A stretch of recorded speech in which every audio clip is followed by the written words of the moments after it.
Good morning and welcome to Wake Up Wednesday. Regina Clark with Brainwave Balancing, and today I want to talk about a interesting topic, and that is the topic of worry.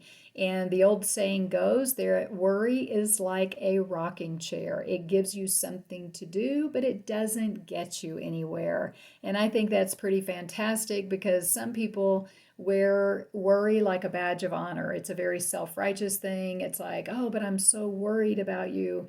Yeah. So I'm like, please don't be worried about me. If you want to, do something to help me, if you want to pray for me, but don't worry about me because all the things we've talked about, you reap what you sow, right? So the more seeds of worry I plant, obviously a bigger harvest I'm going to reap, and it's only going to make my problems worse, not better. So there are some statistics around worrying. They say that 40% of what we worry about is never going to come to pass anyway.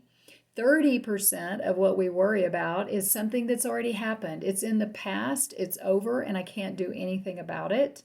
12% is around our health, right? Just needless worries around our health that really aren't legitimate concerns, but we get it in our head and then we start worrying about things and what could be wrong with us and all that stuff. So I think you understand what I'm talking about. 10% of our worries is just over petty, miscellaneous things that are pointless, really. They're not even important.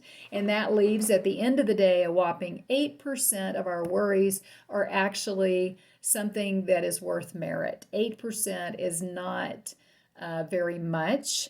And so, even with that 8%, then oftentimes, it is a legitimate concern. And so, what I would say about that is it doesn't mean then you have the stamp of approval to worry about it because it's a legitimate concern, but maybe do something, right? If it's something you can do something about, that would be much better than just giving off that energy and vibration of worry and fear and anxiousness, which isn't really going to help anybody.